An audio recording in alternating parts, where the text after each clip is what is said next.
প্রতিদিন নতুন নতুন ভালোবাসার গল্প পেতে আমাদের চ্যানেলটি সাবস্ক্রাইব করে বেল বাটনে ক্লিক করুন। এই ধরো, ব্যাগটা রাখো তো। এ কি, তুমি এখন গেলা আর এখনই অফিস থেকে চলে আসলা? অফিসে আজকের ছুটি নিয়েছি। কেন? আজকে একটা মেয়েকে নিয়ে পার্কে ঘুরতে যাব। কি? জি। কুত্তা শয়তান বিলাই, বাসায় বউ রেখে আরেকটা মেয়ে নিয়ে ঘুরতে যাইবা?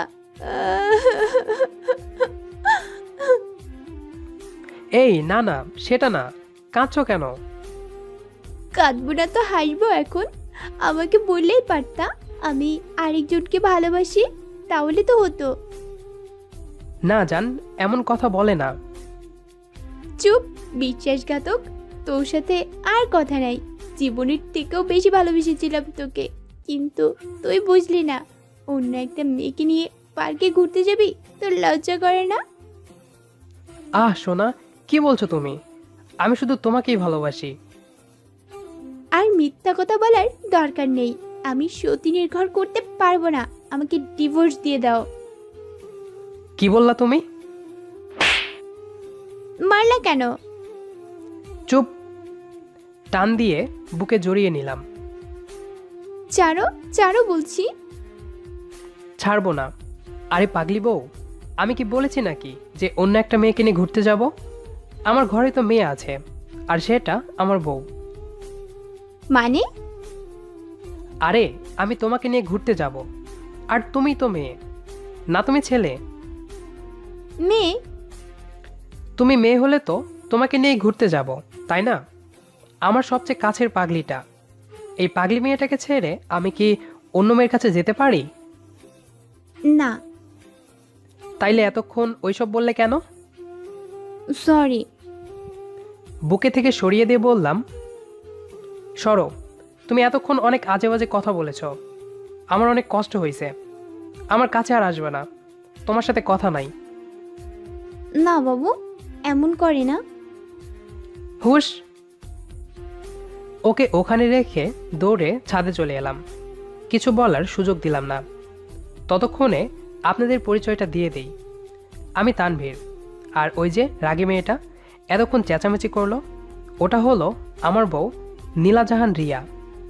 ওর আরেকটা নাম ছিল, কিন্তু আমি ওর নাম চেঞ্জ করে আমার নামের সাথে মিলিয়ে রেখেছি নীলা। আমি একটা জব করি, ঢাকা নামক ব্যস্ত শহরটাই বাসায় থাকি বলে নীলাকে চাকরি সুবাদে বেশি সময় দিতে পারি না। আর আজকে বসের কাছ থেকে ছুটি নিয়ে আসছি। ভাবছি বউকে নিয়ে ঘুরতে যাব। অনেক দিন ধরে কোথাও যাওয়া হয় না, তাই আজকে যাব। ছুটির বিষয়টা ওর জন্য সারপ্রাইজ হিসেবে দিব, কিন্তু ও যে এতটা রেগে যাবে আমি এটা ভাবতেও পারি নাই। ওর আবার রাগটা একটু বেশি, আর ওর ভালোবাসায় কেউ হাত দিলে কি রেখে কি করবে কেউ জানে না সেটা। ওর সাথে রাগ দেখিয়ে ছাদে গিয়ে দাঁড়ালাম। ভাবছি একটা সিগারেট ধরাই। পকেটে একটাই ছিল, এক বন্ধু জোর করে দিয়ে দিয়েছে। আমি এখন নিজে থেকে সিগারেট কিনি না। পাগলিটা আমার জীবনে আসার আগে প্রচুর খেতাম। দিনে একটা প্যাকেট শেষ করে আরেকটা না বের করলে রাতে ঘুম হতো না। কিন্তু নীলা আসার পর সব চেঞ্জ হয়ে যায়। ওর সামনে এখন আমার সিগারেটের প্যাকেট ধরার সাহস হয় না। এসব ভাবতে ভাবতে পকেটে থেকে সিগারেটটা বের করলাম। এখন আরেক বিপদ, ম্যাচ পাবো কই? আমি তো ম্যাচ নিয়ে আসি নাই। নিচে রান্নাঘর থেকে ম্যাচ আনতে গেলে নিশ্চয় আমাকে মুরগির মতো জবাই করে ফেলবে। তাই বাধ্য হয়ে পাশের বাসার বাচ্চা ছেলেটাকে বললাম ম্যাচ আনতে। ও তখন ছাদে খেলছিল। ছাদ কাছে থাকায় আসতে বলাই শুনতে পেল। ও ম্যাচ দেওয়ার পর যেই সিগারেটে আগুন ধরাবো, তখনই মুখের সামনে পাগলিটার মায়া ভরা মুখটা ভেসে উঠল। একদিন সিগারেট খাওয়ার সময় নীলা দেখে ফেলেছিল। সেদিনের পর 4 দিন পর্যন্ত আমার সাথে কথা বলে নাই। ও এই 4 দিন কিছু মুখে তুলে নাই। রান্না তো দূরের কথা, রান্নাঘরেই পা রাখে নাই। তাই বাধ্য হয়ে আমাকে রান্না করতে হয়েছে। আর ও আমাকে সেই কয়দিন ওর কাছে যেতে দেয় নাই, আর আমার কাছেও আসে নাই। সেদিন প্রমিস করিয়ে ছাড়ছে, আর কোনোদিন যদি সিগারেট খাই তাহলে ওকে ভুলে যেতে হবে। এ কথা শোনার পর তো আমার হুঁশ ছিল না। ওকে জড়িয়ে ধরে কান্না করে বলেছিলাম, এই তোমাকে ছুঁয়ে প্রমিস করলাম আর কোনোদিন সিগারেট খাবো না। সিগারেটে আগুন ধরানোর পরেই নীলার দেওয়া প্রমিজের কথা মনে পড়ল, তাই সিগারেটটা নিচে ফেলে দিলাম। আমার ভালোবাসার কথা যদি নাই রাখতে পারি, সেটা আবার কেমন ভালোবাসা? এই কথাগুলো ভাবতেই নীলা দৌড়ে ছাদে আসলো। ও মা, এ তো সেজেগুজে আসছে। ওকে তো একদম পরীর মতো লাগছে। বোধহয় আমার সাথে ঘুরতে যাবে বলেই সেজেগুজে আসছে। এই, এখানে বসে আছো কেন? তো কি করব? ওরে বাবা, কি রাগ! ঘুরতে যাব, চলো। যাও, আমাকে বলছো কেন? এই দেখো, ভালো হবে না কিন্তু। আমি এখন তোমার সাথে যাব, চলো। আমি তো বিশ্বাসঘাতক, আমার সাথে যাবে কেন? কি বললে তুমি? এই না, কিছু বলি নাই। চলো যাব, তবুও কেঁদো না প্লিজ। হুম। পাগলিটা কান্না করতে ধরলে কারো সাধ্য নেই যে ওর কান্না থামাবে। তারপর পাগলিটাকে নিয়ে রিক্সা করে কাছের কোনো একটা পার্কে চলে গেলাম। সারাদিন পার্কে ঘোরাঘুরি করলাম। বিকেলে গধূলি আলোয় আমি আর নীলা এক জায়গায় বসে আছি। আমি অবশ্য বসে নাই, আমি নীলার কোলে মাথা রেখে আছি, আর নীলা আমার মাথায় হাত বুলিয়ে দিচ্ছে। 3 বছর আগে অফিস থেকে হাঁটতে হাঁটতে আসছি। পাশে গাড়ি আছে অনেক, কিন্তু কেন জানি আজ হাঁটতে ভালো লাগছে, তাই হেঁটে বাসায় আসছি। কত দূর এসে ভাবলাম একটা সিগারেট না ধরালেই নয়, তাই পকেট থেকে সিগারেটের প্যাকেটটা বের করলাম। সিগারেট ধরিয়ে রাস্তা দিয়ে সিগারেট টানতে টানতে আসছি। কত দূর আসতেই হালকা ঠান্ডা বাতাস বইতে লাগলো, তাই ভাবলাম সামনের ওই খোলা মাঠের ধারে বেঞ্চটিতে বসে ঠান্ডা বাতাসে সিগারেট খাই। বসার পর সিগারেটে কয়েকটা টান দিতেই মাথার মধ্যে একটা ক্রিকেট বল এসে লাগলো। পেছনে তাকাতেই দেখি কয়েকটা বাচ্চা ছেলে, আর ওদের সাথে একটা বড় মেয়েও আছে। কি হলো, বল মারলেন কেন? বেশ করছি। কি? হুম, দেখছেন না বাচ্চারা এখানে খেলছে, ওদের সামনে সিগারেট খাচ্ছেন, আপনার লজ্জা করে না? আপনিও বোধহয় বাচ্চা। এই, মুখ সামলে কথা বলুন। আমি বাচ্চা হব কেন?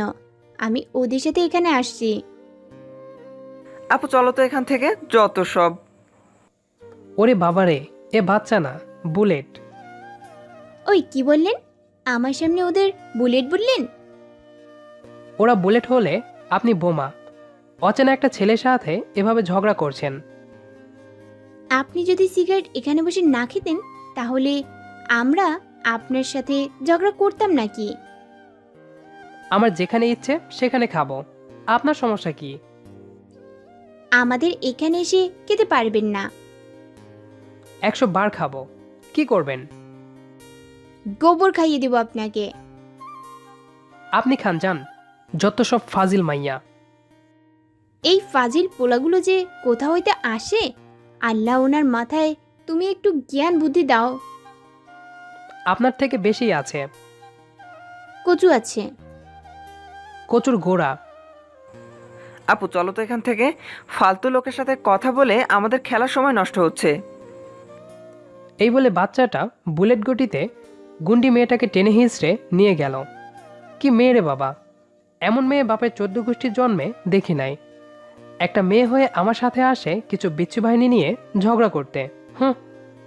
তারপর আমিও চলে এলাম সেখান থেকে।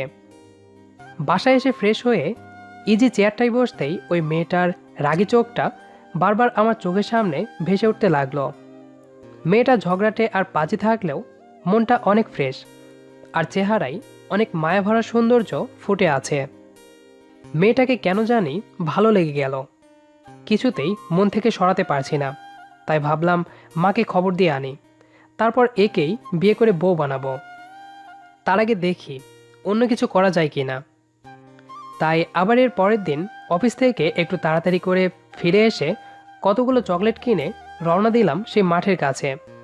এসে দেখি সেই বাচ্চাগুলো আছে, কিন্তু সেই মেয়েটা আজ নেই। একটা বাচ্চাকে ডাক দিলাম, এই যে বুলেট বাবু, এখানে আসো তো। ওই মিয়া, কি বললেন আমারে? আহ, রেগে যাচ্ছ কেন? আচ্ছা, তোমার নাম বলো। রাসেল। বাহ, খুব সুন্দর নাম। তো তোমার কালকে সেই আপুটা কই? কেন? এমনি, বলো না একটু। হবে না। তাহলে? কালকের জন্য কান ধরেন আর আমাদের সবাইকে ক্যাডবেরি দেন। কি? ক্যাডবেরি দিমু? কানে ধরা পারুম না।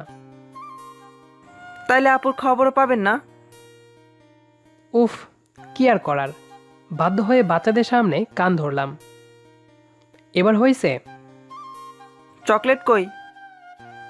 এই নাও। থ্যাংক ইউ ভাইয়া। তোমার আপু কই বলো? কালকে এই সময়ে এইখানে আসেন, তাহলে আপুরে পাবেন।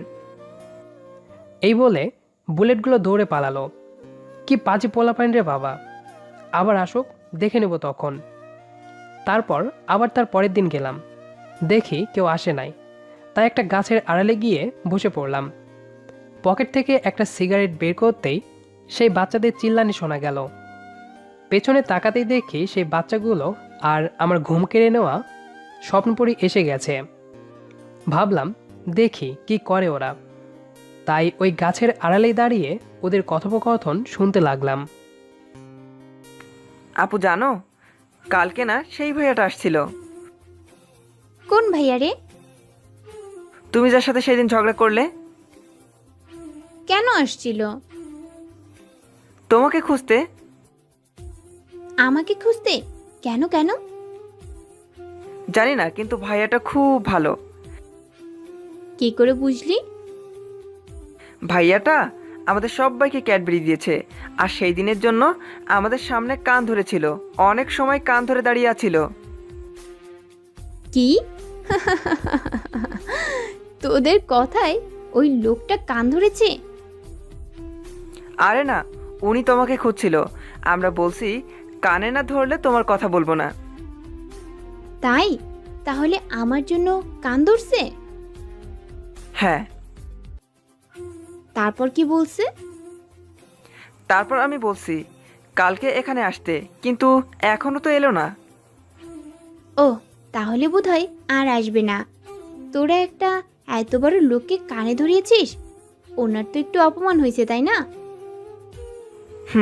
তাই তো আপু। তোদের এটা উচিত ছিল না। তাহলে আবার আসলে সরি বলবানে। আচ্ছা বলিস, চল বল আন খেলবো। হি হি হি হি। আমি এতক্ষণ ওদের কথা লুকিয়ে শুনছিলাম, কোনো মতে হাসি চাপিয়ে রাখছি। তাই একটু পর আড়াল থেকে বের হয়ে সামনে আসলাম। তারপর বাচ্চারা দেখা মাত্রই দৌড়ে এসে সবাই সরি বলে চলে গেল। তারপর সেই মেয়েটা আসলো। সরি।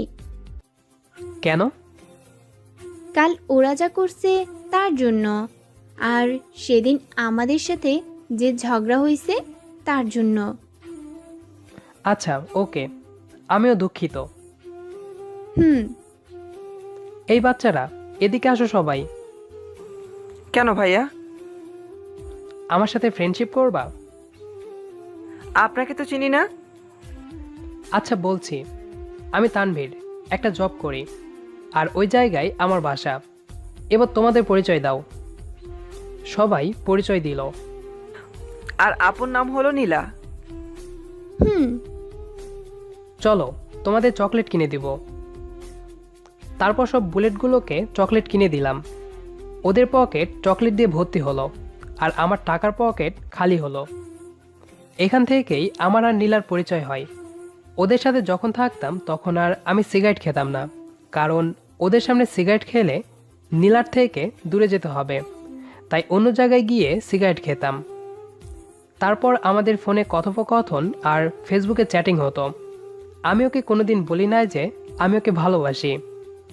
কয়েক মাস পরে হঠাৎ করে মা আর বাবাকে নিয়ে গেলাম ওদের বাসায় বিয়ের প্রস্তাব নিয়ে। যখন নীলা আমাদের সামনে এসে আমার দিকে মুখ উঁচু করে তাকালো, তখন বেশ অবাক হয়েছিল, কারণ এমন হঠাৎ করে আমি ওর বাসায় বিয়ের প্রস্তাব নিয়ে যাব এটাও আশা করে নাই। তাই একটু অপ্রস্তুত হয়ে পড়ল, কিন্তু ওর বাবা মা খুব খুশি হলো, আর রাজি হওয়া তো কথাই নাই। নীলার বাবা মা এক পায়ে রাজি হলো, কিন্তু নীলাকে কেমন যেন লাগছিল। অবশেষে বিয়ে হয়ে গেল। বাসঘরে ঢুকে দেখি খাটে বসে আছে। ঘরে ঢুকতেই সালাম করলো, তারপর আবার খাটে গিয়ে বসলো। আমিও চুপ করে গিয়ে বসলাম। কিছুক্ষণ পর, এটা কি হলো? কোনটা? আমাকে বিয়ে করলা কেন? ভালোবাসি তাই। কবে থেকে? যেদিন তোমার সাথে সিগারেট নিয়ে ঝগড়া করেছিলাম সেদিন থেকে। কি? তাহলে এতদিন বলো নাই কেন? এমনি, এমনি মানে? সাহস হয় নাই। কিন্তু আমার ভালোবাসা পেতে গেলে কি করতে হবে জানো? কি? চিরদিনের জন্য সিগারেট খাওয়া ছাড়তে হবে। কিছুক্ষণ ভেবে বললাম, আমি এক পায়ে রাজি।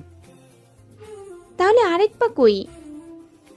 হি হি হি, সাথে আছে। পাগল কোথাকার। তোমার জন্য। একটু কাছে আসো। এই না, কেন? লজ্জা করছে। আরে আসো। টান দিয়ে কাছে টেনে নিলাম। তারপর এই পর্যন্ত। হাত বুলিয়ে দিচ্ছে আমার মাথায়।